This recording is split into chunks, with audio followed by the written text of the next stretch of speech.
unidentified aircraft. Identify immediately, or you will be fired upon. The NATO warning boomed across military frequencies.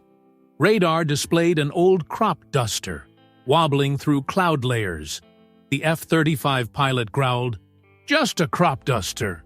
What right does it have to be in this airspace?" Fire authorization echoed through communications. Target locked tight.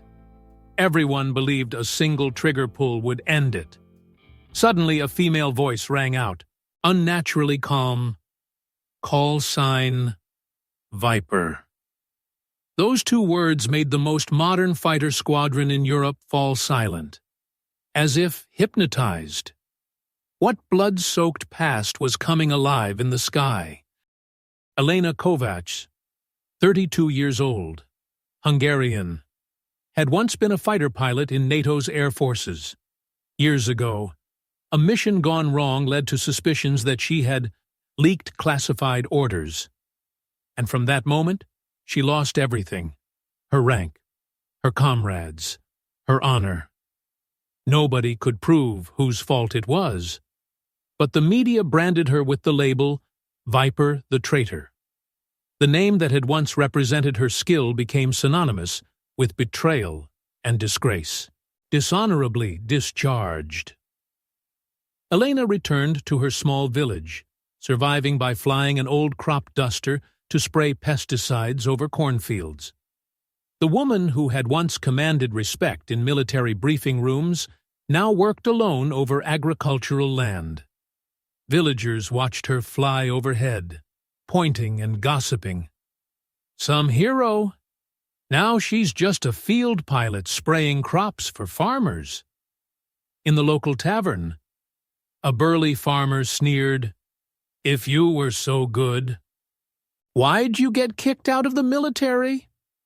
Elena remained silent, offering no resistance or defense.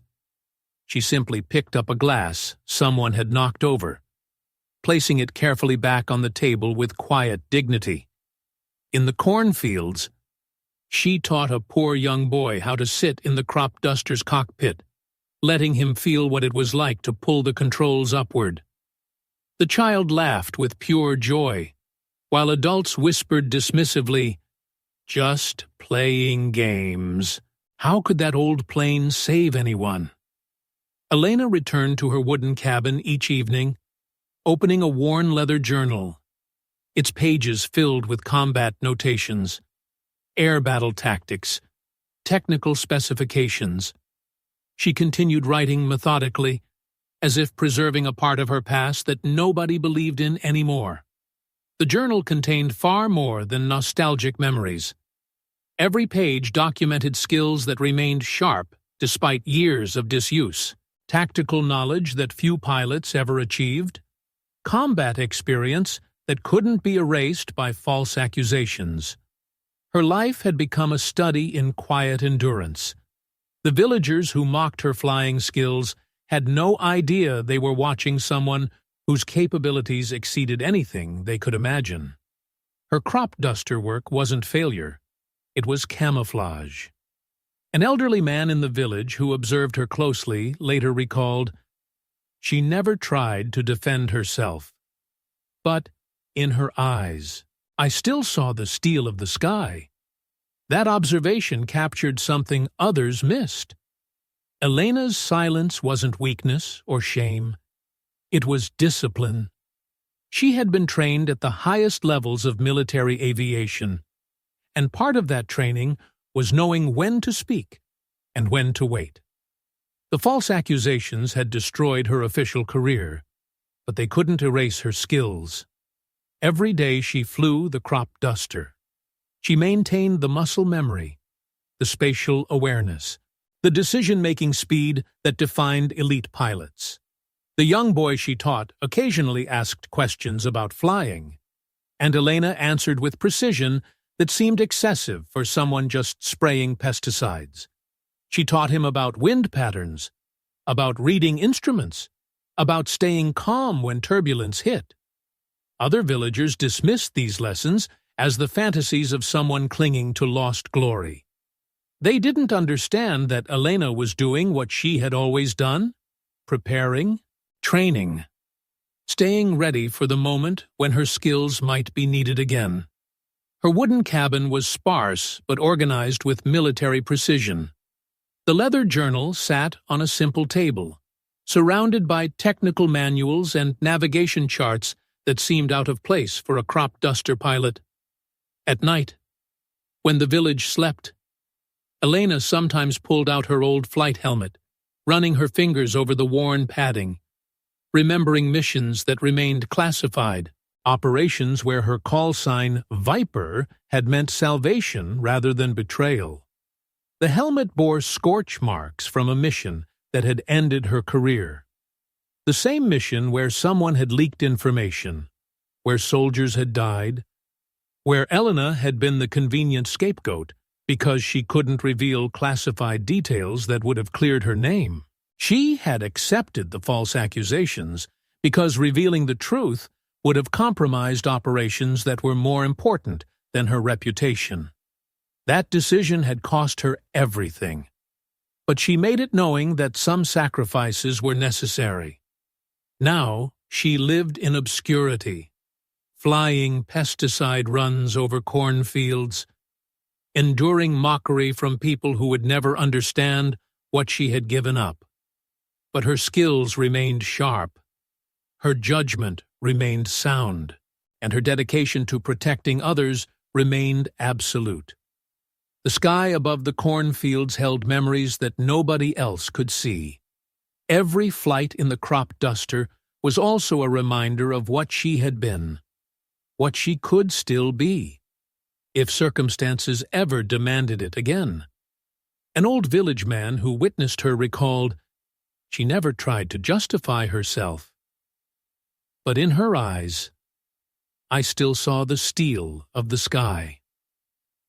One summer morning, urgent news spread across emergency channels. A commercial flight from Vienna to Warsaw had lost communication. Engines malfunctioning, captain unconscious. The entire passenger manifest was in panic. Distress signals broadcasting across all frequencies. Elena happened to be flying her crop duster nearby, testing adjustments to the spraying system when she intercepted the emergency frequency. Years of military training made her automatically tuned to distress calls, even though she was no longer officially part of any response network. She adjusted her radio, breaking into the channel. "Stabilize your wings. Maintain current altitude. I will guide you through emergency descent." The co-pilot's voice came back, lost and desperate. "Who are you? A crop duster? On the commercial flight?" A German businessman laughed bitterly. "We're about to die. Don't expect some country girl in a farm plane to save us." But Elena remained calm, reading out technical instructions with such decisive authority that the co-pilot instinctively followed her commands. Her voice carried the weight of someone who had guided aircraft through far worse situations than mechanical failure. Passengers were stunned. Why does that voice sound like battlefield orders? Throughout the passenger cabin, oxygen masks deployed, children screaming in terror. A senior flight attendant trembled with fear, but when she heard Elena's voice, "Stand straight! Maintain order!" she immediately steadied herself, beginning to command passengers with newfound confidence. The entire commercial aircraft stabilized temporarily, no longer losing altitude at catastrophic rates. Elena's guidance was keeping them alive, despite systems that should have already caused a crash. Meanwhile, NATO radar detected the crop duster interfering with commercial flight paths. Automated systems immediately flagged the situation as potentially hostile, triggering military response protocols. Warning systems blared, unidentified aircraft detected in restricted airspace. F-35 fighters scrambled, locking weapons on the unknown target that had inserted itself into emergency operations. A NATO pilot spoke with contempt. "A crop duster daring to interfere with our airspace? Insane." Elena knew immediately. If she couldn't prove herself, she would be eliminated before she could finish helping the civilian aircraft. Her crop duster was being treated as a threat rather than assistance. Through her radio, she could hear military communications coordinating her potential elimination. The same forces she had once served were now preparing to destroy her. Another layer of irony in a life already filled with betrayal and false accusations. The commercial aircraft was still struggling, the co-pilot barely maintaining control with Elena's guidance. But now both aircraft were in danger. One from mechanical failure, the other from military engagement. Elena made rapid calculations. Time until the F-35s would fire. Time needed to get the commercial aircraft to safe landing. Probability of surviving both crises. The math was brutal. But her training had prepared her for exactly these impossible situations. She continued guiding the civilian co-pilot while simultaneously preparing to identify herself to military forces. The next few minutes would determine whether hundreds of passengers survived, and whether Elena herself lived long enough to see redemption. The German businessman on the commercial flight, who had dismissed her as irrelevant, was now listening to her voice with dawning recognition. Something in her tone, her technical precision, her calm authority, suggested she was far more than a simple crop duster pilot. Flight attendants were following Elena's instructions perfectly, maintaining order in the cabin, preparing passengers for potential emergency landing. Her voice had become the anchor keeping everyone focused and functional. But the military threat was intensifying. F-35 pilots were receiving final authorization, weapons systems armed, targeting solutions confirmed. In seconds, they would fire on what their systems identified as an unauthorized aircraft in restricted airspace. Elena's crop duster, ancient and underpowered compared to modern fighters, was moments away from being destroyed by missiles that cost more than everything she owned. The irony wasn't lost on her. She had once flown aircraft like those F-35s. Now she was their target. The civilian aircraft lurched again, systems degrading further, and Elena knew she was running out of time to save both the passengers and herself. Her skills were being tested at every level: aviation expertise, tactical awareness, and the courage to reveal an identity that could either save her or condemn her. Through the chaos, Elena remembered why she had accepted false accusations years ago, because protecting others mattered more than protecting her reputation. That principle still held true, even if revealing herself now might expose her to renewed accusations and military judgment. She made her decision. The passengers on that commercial flight were innocent. They deserved to live, and she was the only person currently capable of ensuring their survival. Whatever consequences came from revealing her identity, she would accept them. In the passenger cabin, a flight attendant remembered, "I was shaking so badly I couldn't function. But when I heard her voice, I stood up straight and took command." In the European Command Center, urgent reports circulated. Someone is controlling from a crop duster, providing expert guidance to the civilian aircraft.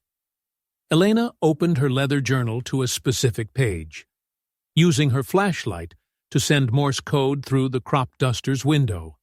The signal was old school, but military observers would recognize it immediately.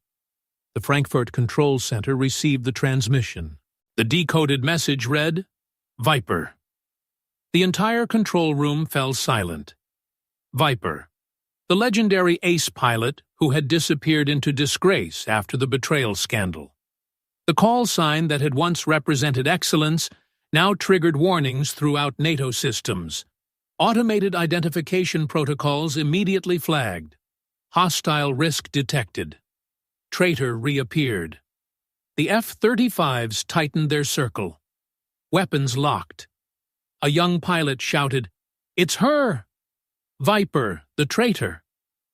But in his cockpit, his hands were trembling, because the name Viper had once been a ghost story that made many pilots afraid of the sky.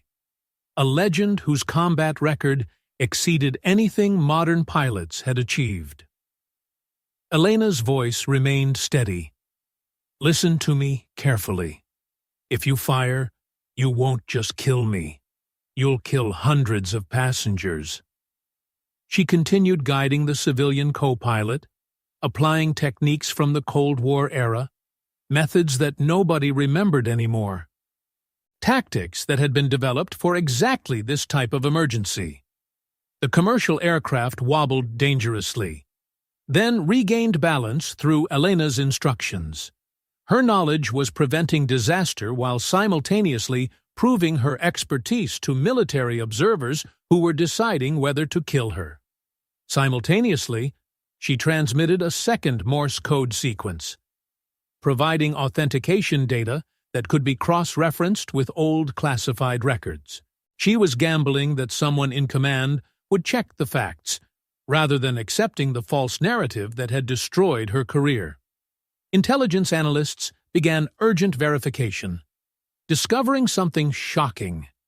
The Viper betrayal files had been altered. Her call sign stolen to cover for someone else. Evidence manipulated to frame her for leaks she never committed. Fire authorization was about to be transmitted.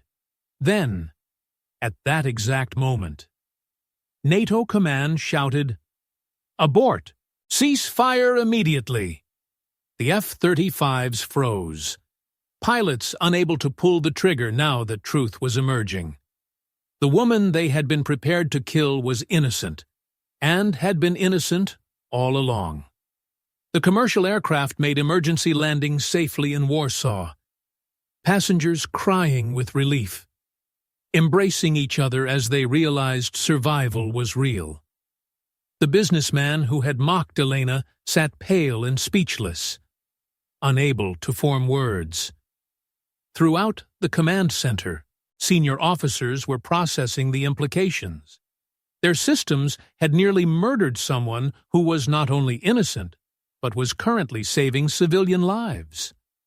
The false narrative that had destroyed Elena's career was collapsing, exposed by her own actions under pressure. The young F-35 pilot, who had called her a traitor, now stared at his targeting screen. Understanding he had been seconds away from killing a hero, while she was actively rescuing passengers.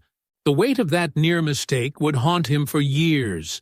Elena's tactical flying, her technical expertise, her calm under pressure, all of it demonstrated capabilities that exceeded current NATO pilot training. She wasn't just maintaining her old skills. She had continued developing them even in exile.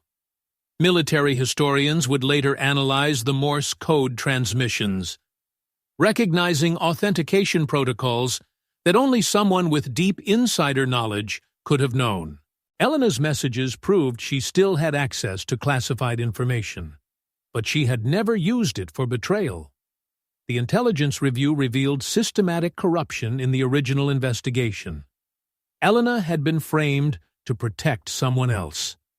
Her career sacrificed to cover up failures at higher levels. Her call sign stolen and weaponized against her. Senior officers who had authorized her discharge years ago now faced uncomfortable questions about how thoroughly they had investigated the original accusations. Elena's innocence meant their judgment had been catastrophically wrong. The commercial aircraft passengers began disembarking, many of them learning that their rescuer was the same person they had dismissed as a country girl in a farm plane. Their survival was proof that capability and heroism often hide behind ordinary appearances. Elena's crop duster continued circling, her mission to save the passengers complete, but her own fate still uncertain. Military forces surrounded her airspace, no longer as threats, but as witnesses to vindication earned through action rather than arguments. The German businessman who had mocked her found his voice through the aircraft's communication system. "I was wrong. I'm alive because of someone I dismissed with contempt. I'm sorry." His public acknowledgement, broadcast across frequencies, represented a broader reckoning. Everyone who had believed the false narrative about Viper was being forced to confront their complicity in destroying an innocent person's career. NATO command issued new orders. Provide safe passage for Viper. Full military honors. All units acknowledge. The transformation from target to protected asset was complete. Her redemption achieved through expertise rather than exoneration speeches. The leather journal she had maintained through years of exile became evidence in the investigation, its pages documenting tactical knowledge that could only belong to someone with legitimate access to classified training, someone who had remained loyal even when falsely accused. Throughout European airspace, military units that had been preparing to engage her now escorted her safely. Pilots understanding they were protecting someone whose skills and service exceeded their own despite years of official disgrace. Elena's silence during years of false accusations made sense now. She had known the truth would eventually emerge, that her actions would speak louder than any defense, that protecting others mattered more than protecting her reputation. The call sign Viper was being rehabilitated in real time, transforming from symbol of betrayal back to representation of excellence, proving that some truths survive even systematic attempts at suppression. When the commercial aircraft doors opened in Warsaw, passengers didn't applaud. They simply stood aside in respectful silence, bowing their heads with infinite gratitude toward the woman who had saved them. News spread across Europe. Female crop duster pilot turns out to be the legendary Viper. Media headlines proclaimed, "Woman branded traitor, now saves hundreds of lives." The German businessman who had mocked her published a public statement. "I was wrong. Today I'm alive thanks to someone I treated with contempt." Images of her leather journal appeared throughout media, becoming a symbol of stolen truth and patient vindication. The pages that documented her continued expertise became proof that innocence survives even systematic suppression.